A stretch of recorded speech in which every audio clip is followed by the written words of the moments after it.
All right. So thank you very much for coming, everyone. This is the third and final session of our three-part series on Jewish medical ethics with Rabbi Elliot Dorff. We, again, thank Rabbi Dorff for being with us and for the teaching he's going to do tonight. Just to reiterate what I said at the end of last week's session, I thought this was a really, really important course, important session. The whole course has been great. This one was, in some ways, the driving force behind the entire series for me.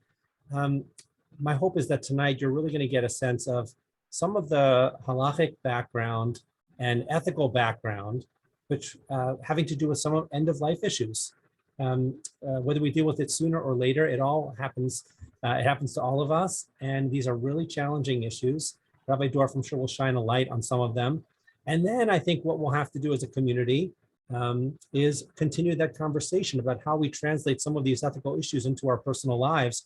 Many of you have done that, maybe through personal experience, having actually confronted these issues with family members, or just know that it's down the road for us all. And so I think it's a really important session to lay the groundwork for those future conversations as well.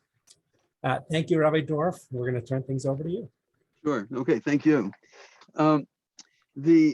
One of the things that I mentioned the first time that we met is especially relevant to end-of-life issues, namely that the conditions under which the tradition wrote its materials are medically vastly different from what we have now. And what that means is that the methodological issue that I talked about in our first session is going to be all the more important. In other words, I'm going to show you the only 4 sources that I know of in the entire tradition that contemplate that physicians might keep somebody alive, right? I mean, it was always easy to kill people, stones, knives, whatever, long before guns. And one could, I suppose, even you could not suppose, one could commit suicide. King Saul does that in the Bible, right? So, I mean, there are, ending a life was pretty easy, but sustaining a life was a whole other story. And so it's not surprising that the tradition really only has 4 sources that even imagine that. So I'm going to try to share this screen. Hold on. Where are we? Oh, dear. There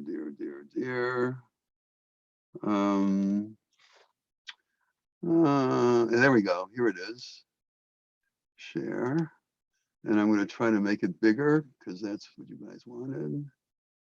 Hold on. Select. Select all. And we'll make it, let's say, how about this? Is that better? Is that good? It's yes, great. Thank you. Okay. So the first source is from Babylonian Talmud and Yoma. If the debris falls on someone on the Sabbath. Now, the issue here is that, according to Shabbat legislation, you're not allowed to build anything, and you're also not allowed to tear down anything that has been built. So this debris fell on somebody, and even though it wasn't an intentional building on this person, nevertheless, it's a structure now on this person. And it is doubtful whether or not he is there or whether he's alive or dead. One should open the heap of debris even on the Sabbath for his sake, because saving a life takes precedence over Shabbat rules. So even doubtfully saving a life takes precedence over Shabbat rules. So if you think that he might be there under all of that, then you nevertheless destroy this heap of stuff that's on him in order to see whether he's there. If we find him alive, one should remove the debris, and if one finds him dead, one should leave him there until the Sabbath day is over. That's the Mishnah, okay? And then after the Sabbath day is over, you would take him out and start the burial process. The Talmud on this says, our rabbis taught, how far does one search? In other words, assuming that the person was standing up when this debris fell upon him, how far down do you go? Okay, until one reaches his nose. Some say up to his heart. For if one reaches and finds the indicator above, namely the nose, to be dead, one must not assume that the indicator below the heart to be dead. Now remember, they did not have the sophisticated machines that we're talking about. So the way that they would figure out from the breath test as to whether a person was alive or dead was, the proverbial either mirror under the person's nose or the feather under the person's nose, and if it moved, then he was alive. If not, he was dead, right? I mean, this was not very sophisticated stuff, and that's the reason why the second position says, well, you actually have to go down to the heart and try to see whether the person still had heartbeat. Okay. Now the thing is that even in regard to that, so from this, you learned that what was common in the ancient world, namely that the two indications of whether a person was alive or dead were respiration and heartbeat. And respiration was determined on the basis of the two tests I just mentioned. Heartbeat, basically, you put your ear to the person's chest, and if you could hear somebody the heart going, then the person was still alive. You might try putting your hand on the person's wrist to see whether you could feel a heartbeat. Actually, without a machine, the most accurate way of figuring out whether the heart is still going or not is at the carotid artery here. So sometimes in police shows and things like that, you will see them doing that, but that was unknown in the ancient world, right? So the way in which they figured out whether the heart was beating or not was either by putting your ear to the person's chest or trying the person's wrist. Now, so this was, so these were the two tests that come out of that source. If you look at the next source comes from the Babylonian Talmud in a story about the 10 martyrs. Just a little bit of history here. The Jews revolted against the Romans in 70 of the Common Era, and that did not go well. And the first temple, well, from 66 to 70 actually, and the temple was destroyed. The Jews in Israel again revolted against the Romans in the Bar Kokhba revolt, 132 to 135, and that again did not go well. And not only did the Jews lose, but the Romans instituted under the Emperor Hadrian, the Hadrianic persecutions. And among those was that it became a capital offense to teach Torah. And the Talmud here tells the story of 10 rabbis who nevertheless taught Torah and were executed by the Romans in very excruciating ways in that way. Another version of this is in the martyrdom section of the Yom Kippur liturgy. If you're still in shul around 3:30 or 4 in the afternoon, right, that's when you'll find it, the martyrology. And that's another version of this same story that's originally in the Talmud. And the one that's interesting, that's important for our purposes, is this one of Hananiah ben Tradion. The Romans found Rabbi Hananiah ben Tradion sitting and occupying himself with the Torah, publicly gathering assemblies and keeping a scroll of the Torah in his bosom. They immediately took hold of him, wrapped him in the scroll of the Torah, placed bundles of branches around him, and set them on fire. They then brought tufts of wool, which they had soaked in water, and placed them over his heart so that he should not expire quickly. In other words, the idea was to try to make this as excruciating as possible. He's being burned at the stake here, right? His disciples call out to him, "Rabbi, open your mouth so that the fire can enter into you." In other words, try to die faster that way by inhaling the flames. His disciple, he replied, "Let him who gave me my life, namely God, take it away, but no one should injure himself." So from this you get a prohibition against suicide, right? I mean, he may not commit suicide in this way, right? The executioner then said to him, "Rabbi," the executioner, presumably a Roman pagan, said to him, "Rabbi, he said to him, Rabbi, if I raise the flame and take away the tufts of wool from over your heart, will you cause me to enter into the life to come?" How do I get back to there? There we go. Into the life to come. "Yes," he replied. "Then swear to me that you will do this." And he swore to him. He then raised the flame and removed the tufts of wool from over his heart, and his soul departed speedily. The executioner then jumped and threw himself into the fire, and a voice from heaven exclaimed, "Rabbi Hananiah ben Tradion and the executioner have been assigned to the world to come." Presumably that confirms what they did. Now, if the executioner had only removed the tufts of wool, then what you would learn from that story is that you may remove impediments to the person's dying process, but you may not raise the flame. You may not accelerate the dying process, right? But the story is problematic in this way because it says very specifically that he raised the flame and also took away the tufts of wool. So we're left with a kind of quandary. Are you allowed to not only remove impediments to the dying process, but also speed it up or not, right? That's at least what happened in that story. Yet another story that we get about a question of keeping somebody alive is again in the Talmud. This is Rabbi Yehuda Hanassi, the president of the Sanhedrin. He was dying. His handmaiden ascended the roof and prayed.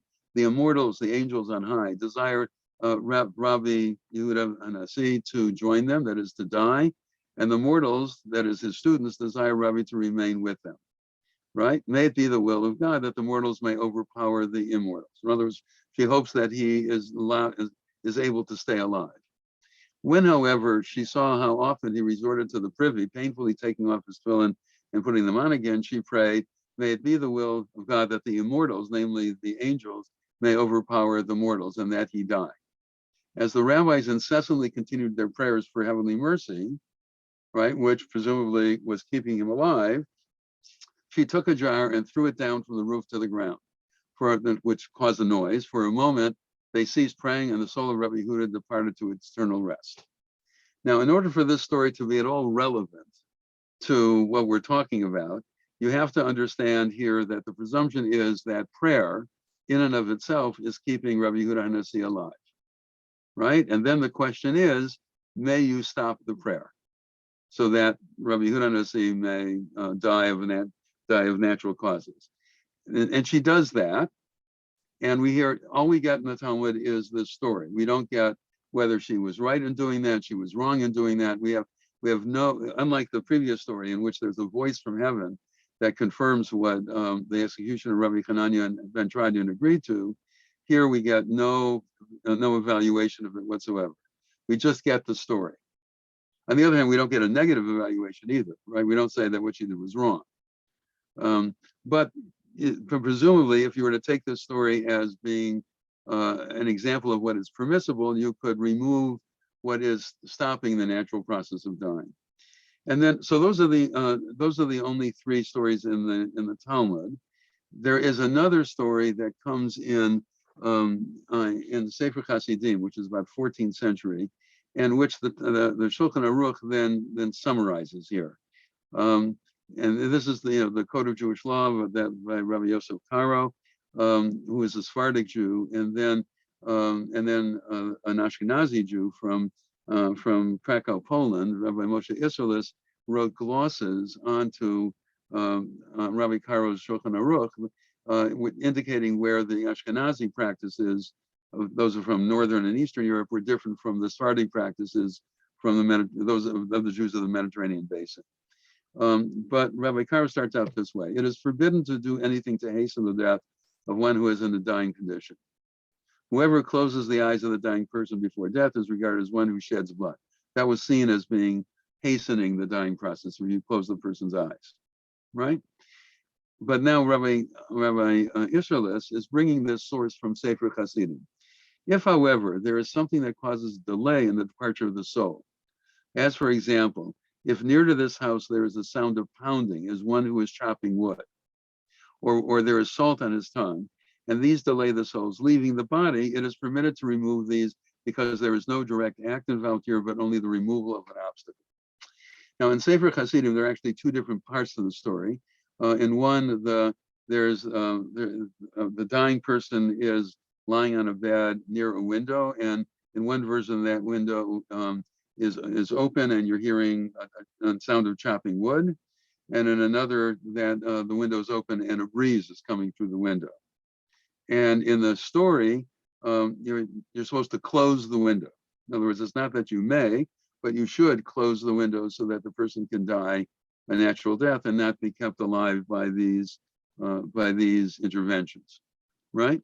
But in the Shulchan, in Karo, in Isserles's gloss on this, it is permitted to remove these. It's not required to remove these, but it is permitted to remove these obstacles to the person's natural dying process. because there is no direct involved here, no direct act involved here. Now, if you've ever taken, I have a doctorate in philosophy, so pardon me, but if you've ever taken a course in theory of action, this is really very problematic, right? Because in a theory of action course, you get all kinds of questions about what happens in a chain car accident, who's responsible for it, who's really the actor in it. And by the way, state laws vary on that, and so do insurance companies vary on that, because it's really problematic as to whether there is an act or not. And what that amounts to in terms of contemporary practice is a question of, may you withhold or withdraw machines and medications that are keeping a person alive. Now, remember that what I said at the very beginning, that when we're talking today, we're talking about a very different medical situation than we were talking about even 50 years ago, right? Because until 50 years ago or so, when somebody was dying, there was nothing really medically to keep the person alive. The psychosocial parts of dying were frankly done better by our grandparents than we do, because until, say, the 1950s, when you died at home, and you died in familiar surroundings, surrounded by your family and friends, right? So psychosocially, you were much better off than if you were in a hospital or in a nursing home or something like that, right? Where you didn't know everybody, and your family and friends had difficulty getting to you, and especially, by the way, under COVID, having difficulty getting to you, right? So in terms of the psychosocial pieces of dying, our ancestors frankly did that better than we do. But in terms of the medical pieces of it, they simply could not keep a person alive. Then along comes antibiotics, and then along comes the heart-lung machine and kidney dialysis machine and things like that. And lo and behold, we can keep a person alive longer than that person would live under normal circumstances. But that then leads us to the question posed by Immanuel Kant. And I mentioned this to you, I think, the first time we met as well. Namely, if you cannot do something, then you never have to ask whether you should. And until very recently in human history, one could not keep a person alive. But when you can do something, then you do have to ask whether you should, because not everything that you can do should you do, right? So now the medical issues are much more poignant than they were for our ancestors, because now we can keep a person alive, but it's not always in the person's best interest to do that. And as a matter of fact, until very recently, in medicine, you would say that pneumonia was the dying man's best friend, because people would die of pneumonia rather than have to wait out the other underlying diseases that they had that would be painful and would keep the person alive, but under conditions of a lot of pain and suffering. So the phrase was an old man's friend. An old man's best friend. That Fine. was Good. Okay, fair enough. Good. Okay. So the thing is that, but now, we have pain teams, and we have, and we know much more about the application of antibiotics than 50 years ago, and we have all of these machines. And then the question is, what may you do, and what should you do, and what should you not do in terms of end-of-life care? So in the late 80s, the Committee on Jewish Law and Standards decided that it really had to address these issues. And Rabbi Avram Reisner and I were the ones that approached this. And we were advised by the father of Rabbi Daniel Nevins, Dr. Michael Nevins, a physician. He was one of our advisors at that time. And we learned a lot about not just the two of us, but some of the others on the bioethics subcommittee that was created at that time. We learned a lot about what was going on in medicine, about end-of-life issues at that time. And then we ultimately each of us wrote a different tshuva, a different rabbinic ruling on this. We agree, both of which were accepted by very large numbers of the law committee. We agree on about, I'd say 85, 90% of the issues, but disagree on a few. We agreed that you may withhold and withdraw life-sustaining machines or medications if that is in the best interest of the patient. Now, you may say, well, that's obvious. Well, I should tell you that that's not at all obvious. In the Orthodox world, which, by the way, is not a monolith at all on these issues, you go from somebody like Rabbi J. David Blythe, who's a professor at Yeshiva University, who says that on the basis of these sources, we have to do absolutely everything we can to keep the person alive, regardless of any quality of life issues, right? You have to do absolutely everything to keep a person alive. The more centrist position within modern Orthodox, anyway, is that of Rabbi Moshe Tendler, who says that you do not have to intubate. You don't have to put tubes into a person or connect a person to a machine. But once you do that, you may never extubate. You may never stop those interventions. Now, I frankly think that that makes no sense whatsoever, because at any other time in life, if a doctor was going to try some medical intervention for you, and you tried it for a while and it wasn't doing what you had hoped that it would do, you would want the doctor to remove it, because every one of these interventions has side effects, and most of the side effects are not good. So you would expect that if you tried some intervention and it was not working, your doctor would stop it under those circumstances. So that's why I really do not understand Rabbi Tendler's position, but it is the one that was adopted by the Rabbinical Council of America, the Organization of Modern Orthodox Rabbis in America, and is the one that most Orthodox rabbis in America would use.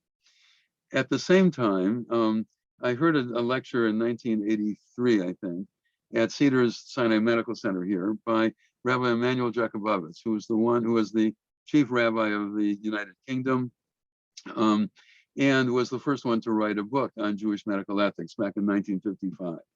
And he gave a talk at Cedars to a group of doctors in which he said that if you are attending to a patient and you want to try, let's say, a heart-lung machine on the patient, and you do that, and you don't really, once you do that, you're afraid of turning it off, right? You don't want to take more responsibility to turn it off. He said, well, then put the machine on a timer. So let's say you put the machine on a timer for 24 hours, come back 23 hours later, re-examine the patient. If you still want the machine to be attached to the patient, just reset the timer. But if not, you may turn off the machine, he said, because it's in the best interest of the patient. You may turn off the machine. But if you don't want to, just walk out of the room and let the timer do it. Now that's sorry, Rabbi Dorff, I'm sorry to interrupt you, but just to be clear, you're saying not turn off the machine, let the timer run out. Well, that's right. No, he said you may do either one of them. Oh, I apologize. That's Thank all right. you for saying it that way. No, that's fine. No, I'm glad you asked. He said you doctors may turn off the machine because this is an impediment to the person's natural dying process. Okay. However, if you feel skittish about that, just walk out of the room and let the timer turn it off. Now that's the position that has been adopted by most of the Israeli Orthodox rabbis, and is in actually their protocol. Not that they may turn off the machine, but that they may put it on a timer and let the timer turn it off. So that's the protocol that Shaare Zedek uses in Israel, that Shaare Zedek Hospital uses, and it's the one that by and large is accepted in the Israeli Orthodox rabbinate. So my point here is just to show you that even in the Orthodox world, there's a spectrum of positions. And with us in the conservative movement, as I said, Rabbi Reisner and I agree that you may withhold or withdraw machines and medications if it's not in the best interest of the patient. We also both agree that that hospice care is both permissible and actually indicated for a lot of people at the very end of life. And we also agree that doctors should try to minimize pain in patients. We disagree on two issues, only one of which is probably still relevant anymore. We disagree on a little bit of morphine, and this is the part that's probably not relevant anymore, but Morphine subdues pain, but it works by subduing the respiratory system. So at some point, the amount of, and it's titrated, that is, you start with the least amount of morphine that you need in order to quell the patient's pain. And then if that's not working, you use a little bit more. At some point, the next amount of morphine that might be needed in order to quell the pain may also suffocate the person. So Rabbi Reisner says you may only use that amount of morphine that you know will not suffocate the patient, right? Whereas I would say it depends upon your intention, because I really believe that intention is a part of morality as well as action. If your intention is to suffocate the patient, then you may not use that amount of morphine. But if your intention is to quell the pain, and it's doubtful as to whether the next amount of morphine will suffocate the patient, if you know that it will suffocate the patient, then you may not use it. But if it's doubtful and you need that next amount in order to quell the pain, then you may use it. In other words, I accept what moral philosophers call the double effect argument, right? Namely that it's a function of a question of your intention as to what's going on. The reason why I think that this is in some ways a moot point at the moment is because since then, we wrote our true vote in 1990, and they were approved then.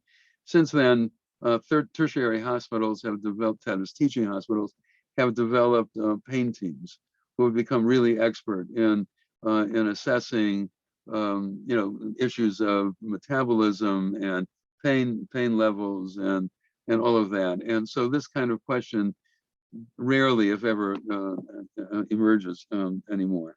The serious place where we disagree is on the status of artificial nutrition and hydration. That is, when people can no longer eat and drink, either because they're comatose, they don't have upper brain function, right? Or because they can't swallow, they have esophageal cancer, let's say, right? And this should happen to none of us, okay? And poo-poo all of that, right?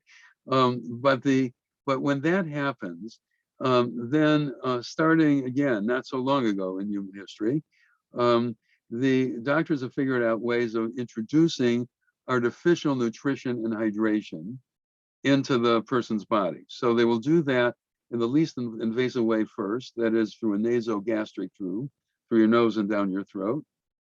Okay, but that, even if you are unconscious, that's uncomfortable because you have a coughing mechanism in your throat. So people with NG tubes, these nasogastric tubes, in hospitals, you will often see that those people have their hands tied to the bed, because even as a subconscious matter, they're going to try to pull out the tube from their throat, right? So people who have these NG tubes, even if they're not conscious, will often have their hands tied to the bed. When that's no longer working for one reason or another, they will try intravenous feeding, right? That is putting this artificial nutrition and hydration into your veins. But your veins are not really designed for that. And so what will happen is that there will be leakages, and there'll be splotches on the person's, well, it'll start probably first in the arms, and then in the legs, and then maybe in the shoulder or in the thigh, right? But wherever they try this, I mean, it'll work for a period of time and then stop, because the veins will either leak or they will collapse under this kind of insult, right? Because the way that we're built is that we're supposed to put food and liquids into our mouth, chew and swallow the food, and then have it go through our entire digestive system before it gets to our veins. That's how we were built to be able to ingest our nutrients and liquids. So this intravenous way of doing that will work only for a period of time with people. And I actually saw this with my mother, who had to have this, and it's not a pretty sight, to put it mildly, but it's a way of doing it. Finally, if that doesn't work, they will do surgery into the intestines and put in a tube that way, right? And that kind of intestinal tube, it's an open wound, right? And where the tube is put in, and therefore subject to infection and things like that, right? And but that's what they will do in order to provide artificial nutrition hydration. Now, Rabbi Reisner thinks that because that provides food and liquids to a person who can't otherwise ingest them, that it is required that we use these kinds of, that we use artificial nutrition hydration, and we may never remove it, unlike machines and medications. I think that because that artificial nutrition hydration is like medicines, because it lacks a lot of the qualities of food and liquids. It doesn't come into the body in the way that food and liquids normally do. As a result, it doesn't have taste or temperature or differences in texture, right? And so consequently, for me, you certainly may use artificial nutrition hydration if it's in the best interest of the patient, but you may also remove it if it's in the best interest of the patient. So in the Terry Schiavo case, for example, right, this is a woman who was for 14 years, she was comatose, and for 14 years she was on artificial nutrition hydration and some other machines as well, right, until ultimately the courts ruled that the husband had jurisdiction and may have them removed. There was a major battle between the husband and her parents over this issue. And Senator Frist from Tennessee, who was a physician himself, in Washington, was giving medical directives as to that she should not be removed from this machine, even though she was not his patient. I mean, it got really political and really bad, I must say. But I would say that because we know that if you're talking about comas, if they come from an internal source, that is a brain bleed or something like that, people are rarely going to come out of those comas after about 3 months. If it's an external thing, like the person was in a car accident, then maybe up to 9 months. So if you wanted to be really strict on this, I would say, all right, wait for a year and continue to apply artificial nutrition hydration for a year, but then remove it. So I would have removed it from Terry Schiavo after about a year, and he after about 14 years, and he not even after 14 years, right? So that's the major difference between us. After both of these two rabbinic rulings were approved by the Committee on Jewish Law and Standards, Rabbi Aaron Mackler created an advanced directive based upon these two different true vote. And what he did is that he explains this, and he explains what I just explained to you about these two different true vote. And then he created a list of about 10 different interventions. Nobody knows how you're going to die and what the issues are going to be, but he created a list of about 10 different interventions that are fairly common in terms of keeping people alive. And where both Rabbi Reisner and I agree, if there were options, then that there are options, then those were in block print. And where I would allow something that he would not, that was in italics. And he explained that. And I think, and this is readily available on the Rabbinical Assembly website, and Rabbi Rubenstein can get it for you if you like. And actually, what I would really encourage you to do, based upon an experience I'll describe to you in just a moment, is to maybe have an adult education session in filling out advanced directives. Why so? Because when my father-in-law was dying, I had to help my mother-in-law make a decision to remove life support. And it was the medically appropriate thing to do at that time. But she felt very guilty about it. So then I tried to help her fill out this advanced directive. And she said to me at the beginning, well, I want everything. So I said, okay, well, let's start with the first intervention. And I explained to her what that entailed medically. And she said, oh, I don't want that. And then we went to number 2, and I explained to her what it entailed. And she said, no, I don't want that either. It turned out she didn't want any of them, right? So why did she say she wanted everything? For a very good reason. Namely, she did not want to be abandoned by the medical team. And she was afraid that if she didn't say that she wanted everything, that the medical team would simply abandon her. So what is, I think, really important is that that maybe you have that kind of adult education session, in which you hand out the advance directive of the conservative movement, or maybe the Michigan, if you want the Medical Association of Michigan or whatever you want, right? And then have somebody there, a doctor or a nurse or somebody who knows knows what these interventions are, to explain them, and so that people can fill them out with some kind of medical knowledge about what this entails. Because a lot of these interventions, they may include breaking bones, they may include all kinds of things in order to try to keep the patient alive. So it's important that you understand what you're signing up for if you're signing up for some of these interventions. And why should you do this? The American reason to do this is that you want to be able to, individual autonomy, right? You want to be able to control the way that you are treated, even when you are comatose and you're not able to do it on your own. And that's the reason, individual liberty. That's the American value that was behind creating these things. The first state to have them was California in 1973, but subsequently all 50 states have some version of this kind of advance directive legislation, which says effectively that if somebody has filled out one of these things, then the doctors really need to follow that. Now, in these advance directives, there usually is a place, and there is in the conservative one as well, as to whether whoever it is that's going to be the proxy decision maker, and you have to determine who that is. Whoever's going to be the proxy decision maker should follow the advance directive, or as literally as possible, or use that person's knowledge of the patient to apply that advance directive to whatever the particular circumstances are. I would very strongly urge you to take the latter option, because you simply cannot know what the situation is going to be when you are dying, and you're much better off putting that into the hands of somebody you know and trust, and who knows you, and who knows what you would probably prefer under these sorts of circumstances. And if you're using the conservative movement's advance directive, then you're going to be doing it within the boundaries of Jewish law as we in the conservative movement understand it. And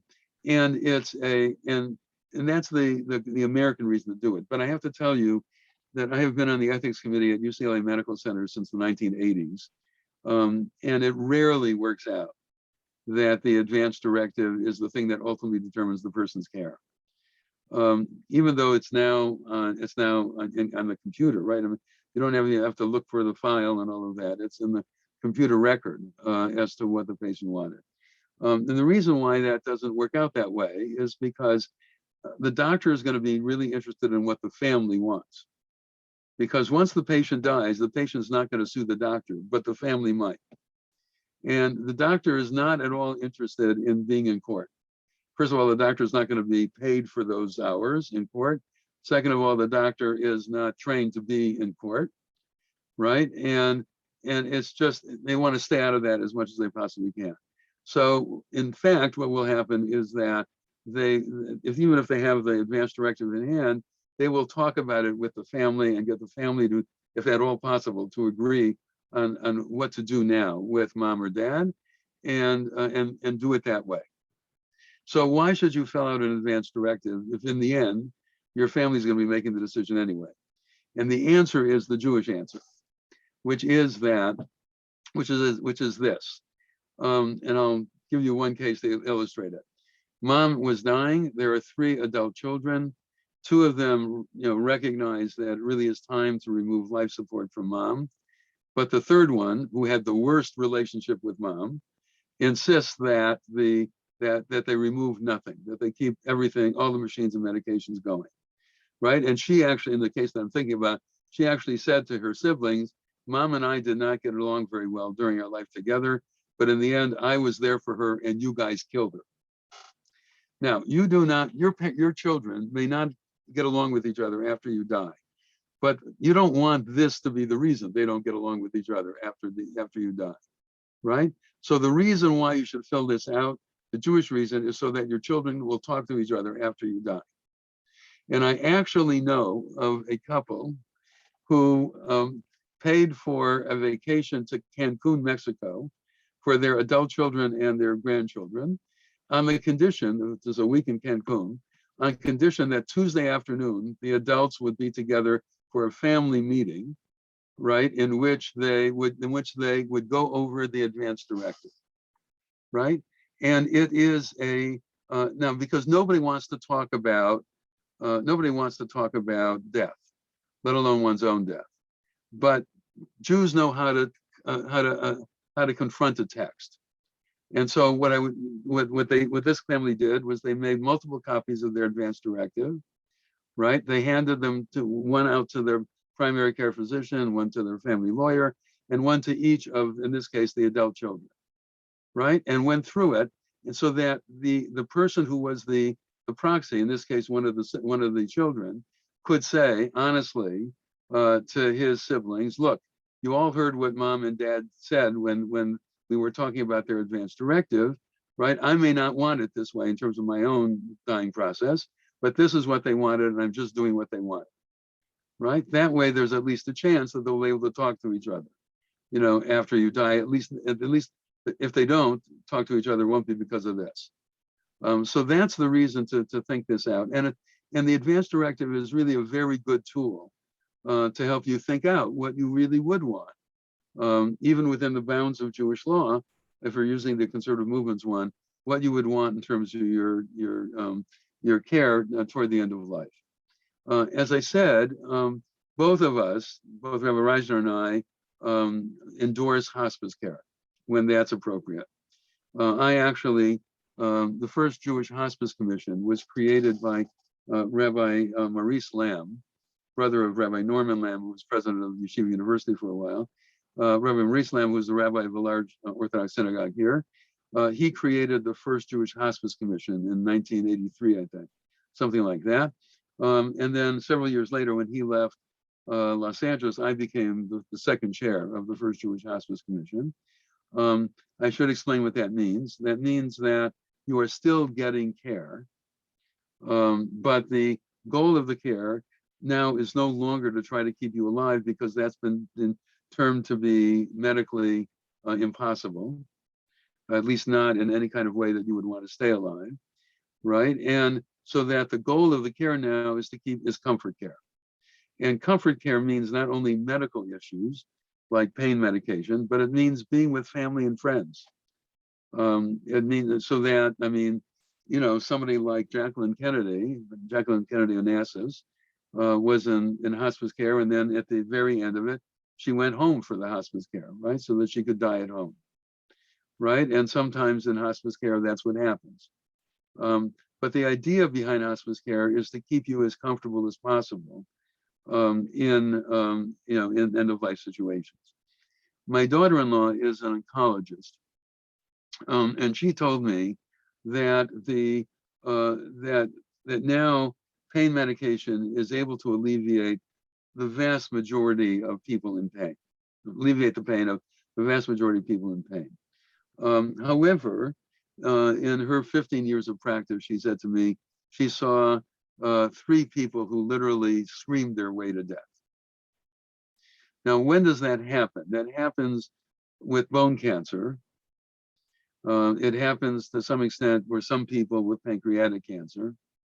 It all depends also upon the particular person, pain thresholds, all kinds of things that vary from one person to another.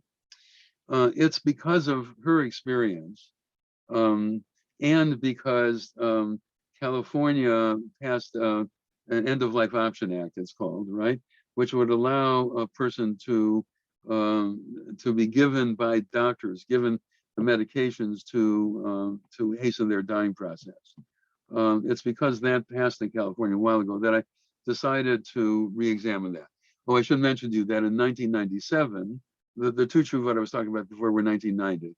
In 1997, I wrote a tshuva that says, even though we may do what we may be fairly liberal on passive euthanasia issues, in terms of removing and withholding life support issues, we should not assist a suicide.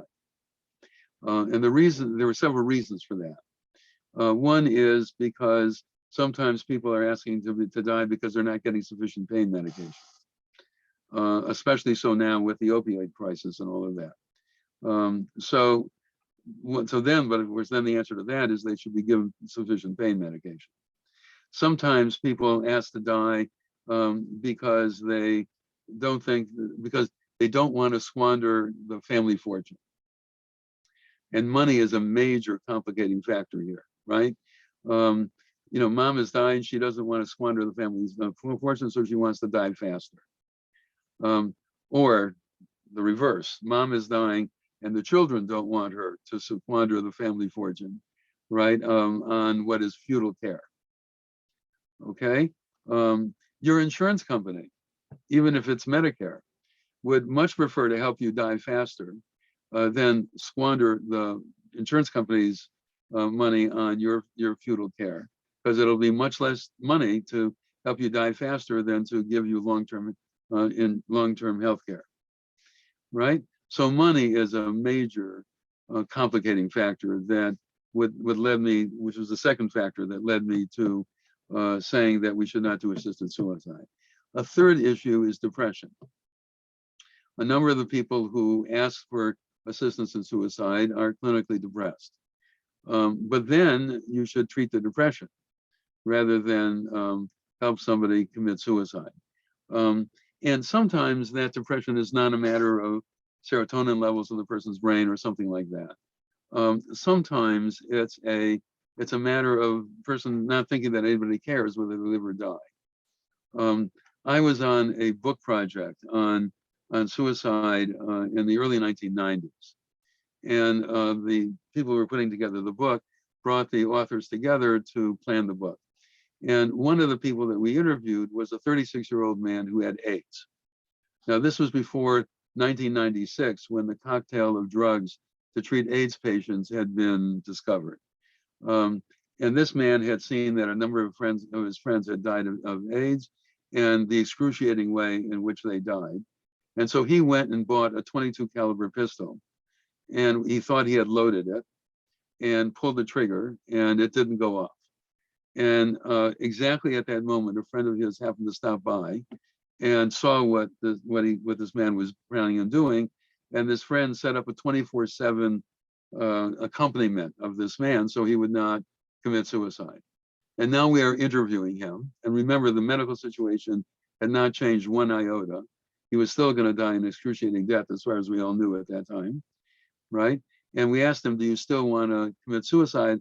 And his answer to us, I will never forget, his answer to us was, my friends don't want me to. Now that, I think, is really important, because some of the reasons why people want to commit suicide is because they don't think that anybody else cares whether they live or die. And so that's the reason why visiting the sick is really important. We talked about this the first time, right? It is really important that people understand that their friends and family really do care whether they live or die. And why it's also really important to do the kinds of things I was talking about at that session, in terms of creating an ethical will, including a family life history and things on that order. Because again, most of us will die of chronic illnesses, not of acute illnesses. So, I mean, it is really important then that you fill out an advance directive, that you share that with your family and your doctor, clearly, and that you, and that you do these kinds of things to make life meaningful, even at times, as life goes on and your capacity to do these things is diminished. Do what you can. My wife has Parkinson's. It was first diagnosed in 2006. It got much worse in 2012 when she had to stop teaching. She was teaching Mission and Bible to 7th and 8th graders.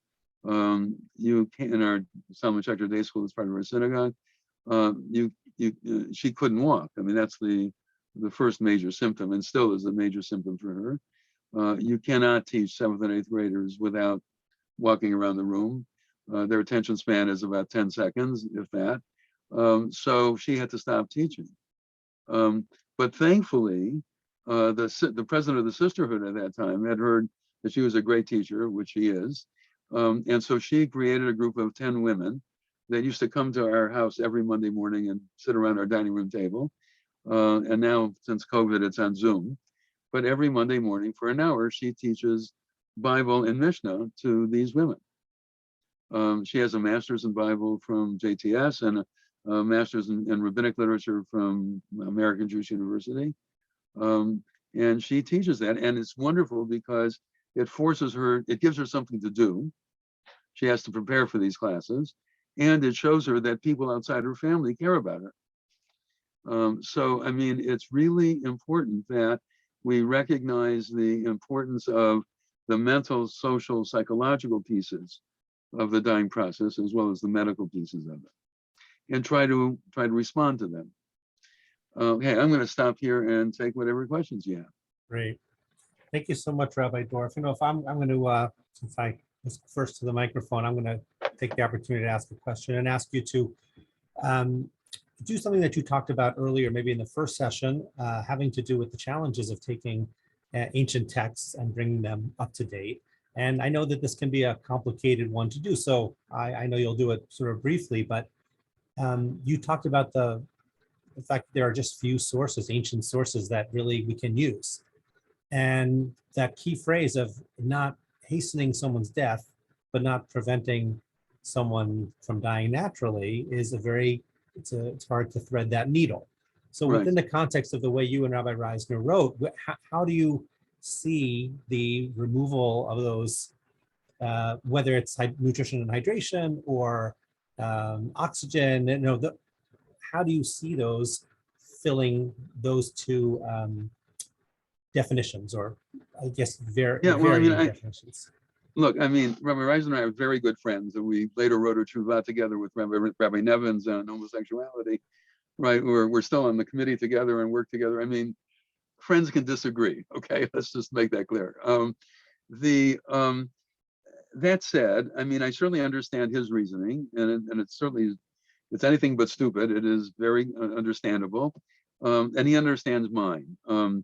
For whatever you want to make of it, the U.S. Supreme Court in the Nancy Cruzan decision agreed with me in 1990, namely that artificial nutrition hydration is something that is included in the ability of patients to refuse any medical intervention. That is, they have a constitutional right to refuse artificial nutrition hydration as well as other medical interventions. And the Ethics Committee of the American Medical Association agrees with me as well. Namely that artificial nutrition hydration should be seen as medication that may be withheld or withdrawn. Unlike a tray of food that should be brought into the patient's room 3 times a day or whatever the protocol is, right? So, I mean, you know, the fact that the two of us disagree is just standard, you know, standard Jewish practice, as it were, right? And as I showed you, it's true in the Orthodox world as well. And by the way, in the Reform world as well. You know, I think I mentioned to you that, yes, you know, 2 Jews, 3 opinions, but do you really need 2 Jews for 3 opinions, right? So if that's true for Jews in general, all the more so for rabbis. So, right. So, but let me ask it this way. So you're basically saying, because I'm thinking also about the emotional challenge of, you know, of a family member making this decision, right? And so, I mean, I think not surprisingly, some people feel tremendous pain at removing hydration and nutrition because they're, you know, this person is going to die of, they're going to starve to death, or at least that's the language one might use. And I think that that's a real block for a lot of people. How would you recommend people see it? Maybe it's just, as you say, that it's medication as opposed to food. Right. And ultimately, the person's going to die of the underlying disease, right? I mean, one needs to understand that, right? Namely that this is artificial nutrition and hydration, right? It is not normal food and liquids. It's providing that function for a while. And it certainly should be used in, let's say, surgeries that are going to be, you know, they're going to do the surgery today and you need to supply artificial nutrition and hydration for a couple of days, maybe a week. That's the reason why it was originally invented in the first place. It wasn't originally invented for long-term care like this, right? But then, of course, we had the Kantian problem. Can implies ought, right? Now that you can use this for 14 years, should you, right? So it certainly is don't get me wrong.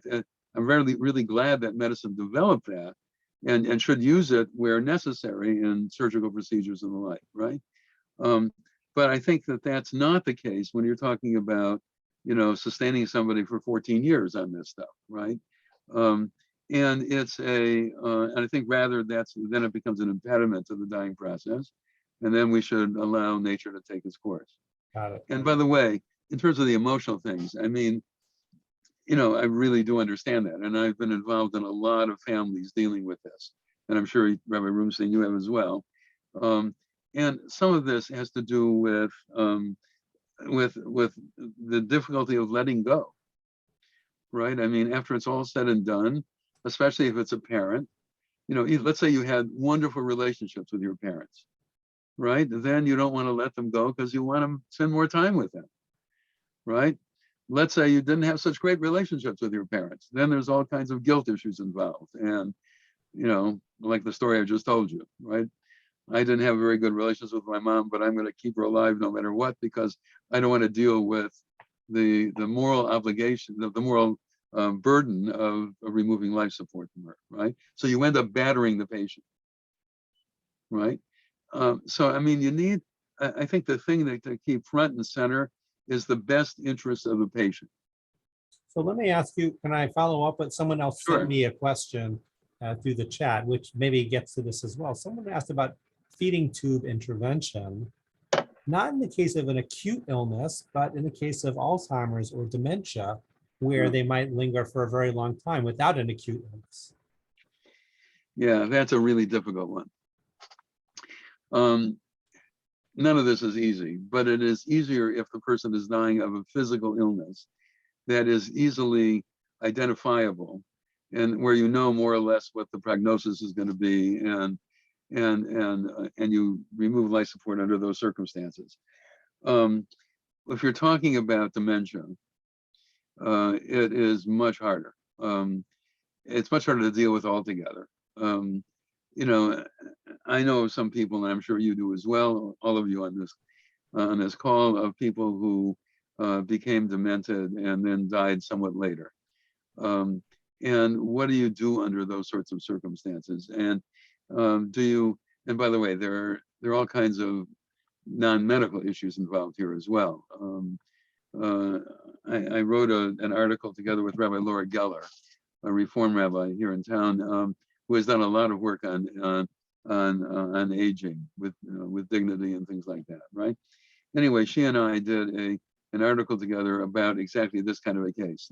Let's say that there's a couple who have been married together for 30 some years, and now one of them is becoming demented, and actually has become demented, and the one who is not very much still loves this person and wants to care for that person. But this goes on for years. And then the question becomes, may she or he create a marital relationship with someone else, because they have not so much physical needs anymore, but a lot of social, emotional needs. So basically what I said was that that halakhically it's in one direction it's very simple, in the other direction it's not. Just because a man in halakha may divorce a woman, not the other way around. So if the woman is the one that's become demented, the man may officially divorce her and still care for her and marry someone else, halakhically, right? If it's the other way around, at least in traditional Jewish law, there's no way for a woman to divorce a man. And if he's demented, he cannot start the process, right? The Talmud already talks about itim chalim, itim shotet. What happens if he is, if he's sometimes sane and sometimes not? And then what you try to do is get him in one of his sane moments to authorize a get, right? But that doesn't always happen. And it's and let me just say those sorts of issues are, if anything, more complicated for us now, because we're able to live longer and therefore more likely to be demented in our old age than if you died at 50 or 60, right? I just looked this up before this time. 3 out of my 4 grandparents died before the age of 67, and the 4th one at 77, right? I'm 78. Not quite demented yet, but you never know. Okay. And although sometimes my children think I am, but that's a whole other story, right? But the point is that it's and among other things, I'm on the home for the Jewish home for the aged here.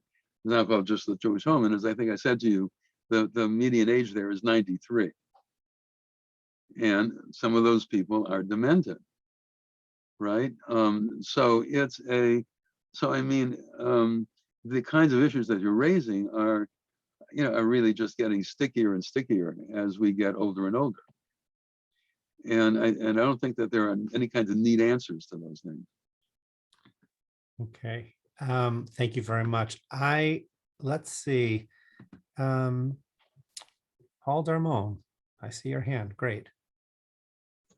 Hi, Rabbi. So Right. in the scenario of the timer to stop life support, I don't understand how that's spiritually different, because the person who's setting the timer, their intention is to stop life support, and it's just delaying the time. So it's, in my view, the same thing as pulling the plug. I mean, right then and there. So why is that better? Why is that spiritually better? I agree with you completely about that.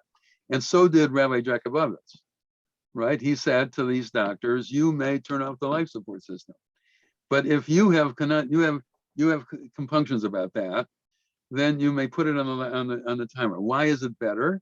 Only because, and this is again philosophy of action here, only because at the moment that the machine is going to stop servicing the patient, you were not the one that did it. You did it 24 hours ago or 36 hours ago. It is at arm's length, as the philosophers talk about it, right? In other words, it's not the immediate result. It's not the immediate result of something that you've just done now. It's the result of something you did a while ago. And so you are somehow, you are not direct, you are directly, in your view and mine, you are directly connected, right? But it's the Talmud calls about this as grama. In other words, it's something that you set in motion and you caused only at arm's length, only after a period of time, right? You don't see the moral difference, and frankly, I don't either. I think it's a stretch. Yeah. Okay, I agree with you. Thank you. I appreciate it. Thank you. Sure, absolutely. Suzanne, you've been waiting very patiently. So I actually am a retired physician assistant and practiced oncology for a long time and was very involved in hospice here. And I took offense, shall I say, with the term suffocating when you talked about morphine.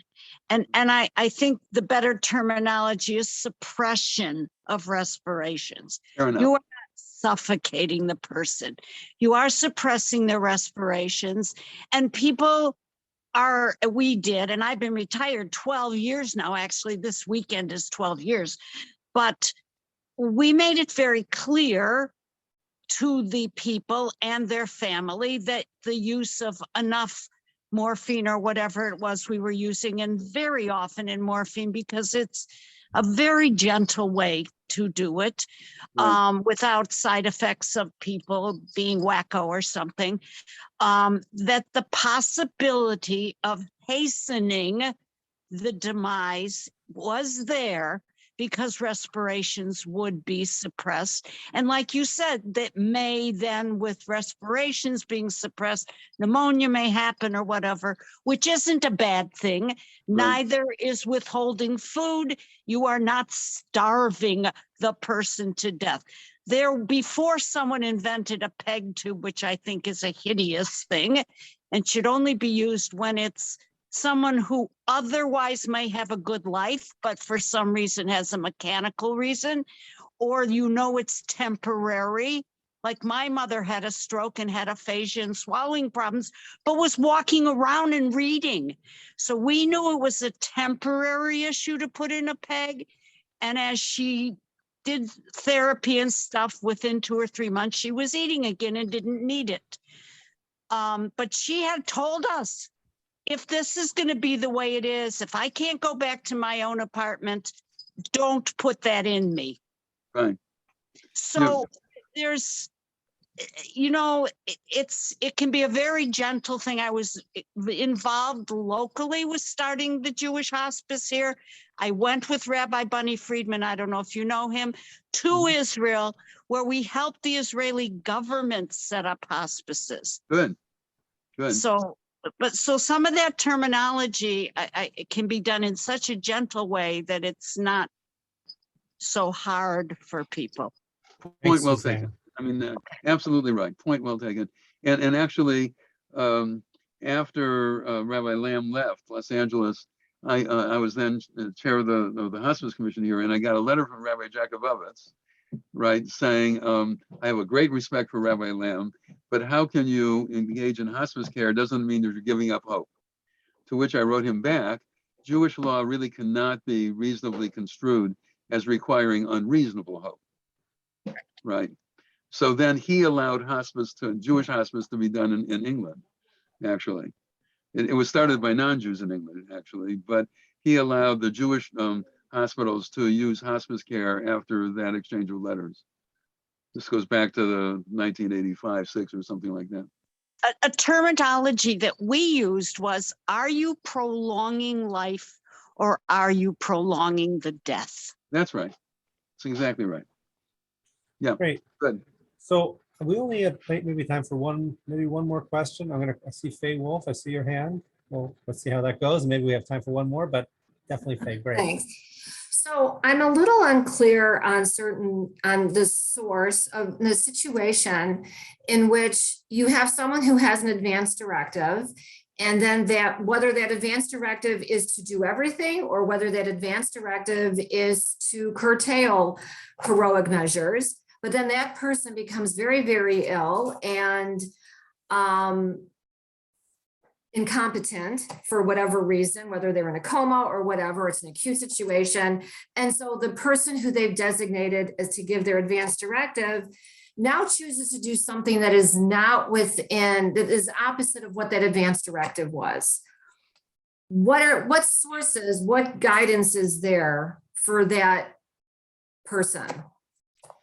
Well, I mean, I think it varies by legal jurisdiction, but I'll tell you what at least I know, which is that, the doctors will do everything they can to talk with the family and to get the family to agree on things. And I don't want to exaggerate the times in which that doesn't happen. It happens, I think, doctors here will know better than I, but at least as far as I understand things, 95% of the time, there's agreement at some point, and it may take some conversations.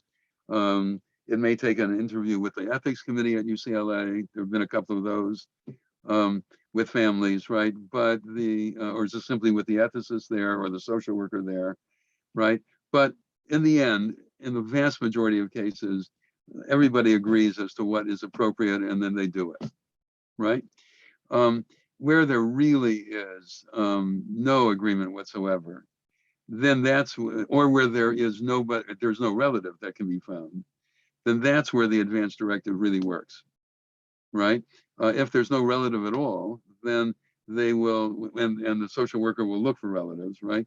But if there's no relative at all, but there is an advance directive, then they will simply follow the advance directive. If there is, and similarly, if there's dispute among the family and they can't get to any kind of agreement, then and there is an advance directive, the doctors will follow the advance directive under those circumstances, right? If necessary, they will ultimately go to court, right? If the family, take your question, right? Which is the extreme, I think, right? Where the family wants something completely at odds with the advance directive, then at least in American law, the advance directive rules. And that's probably going to end up in court with the family suing. But they will follow, that's the authority of the advance directive, right? It has to, whatever is going on has to be somewhere or another within the bounds of that advance directive. But again, what I said to you before is true as far as I've seen in practice, namely that even if the advance directive says A and the entire family believes that B should happen, it's going to be a rare doctor that's going to go to court to enforce the advance directive.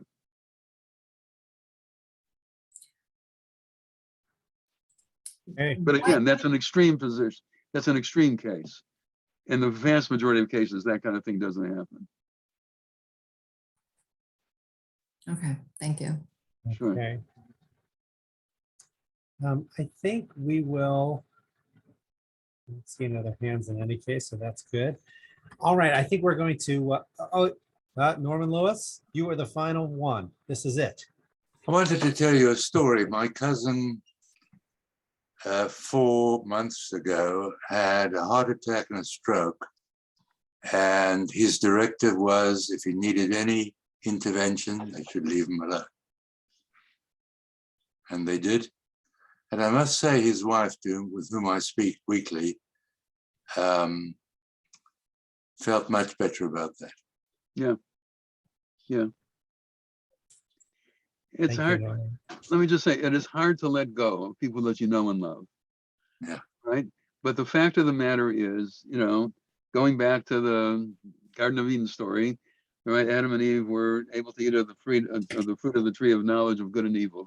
That's just a mythic way of saying that we human beings understand the difference between good and evil and have the free will to act on it, but not the fruit of the tree of life, which is a mythic way of saying that we don't live eternally. Right? Later, Ecclesiastes is going to be saying there's time to be born and a time to die. That's not a happy fact for many of us, right? Although I must say that that's, as rabbis will attest, that's really range of spectrum. I mean, sometimes death is a real tragedy. Young person in a car accident, or a 3-year-old with leukemia or something like that, right? On the other end of the spectrum, sometimes death is a blessing. If somebody has been in pain for a long time, right, and or is demented and maybe also in pain, right? Sometimes death is a blessing, and then there are all kinds of deaths in between. Thank you very much. We really, as a group, we really want to thank Rabbi Dorff really for your time and for your teaching, and really, I think there's a lot to follow up on from all of our sessions, including tonight. It's been great having so many people together. Well, it's good that we can use Zoom, because that's why Rabbi Dorff could be with us fairly easily. Right. But it's a shame not for us to be in a room together. I really look forward to a time when we can all be in a room together, and including Rabbi Dorff. That would be great for you to. We'll try and get you in springtime, so you don't have to come in all the cold here.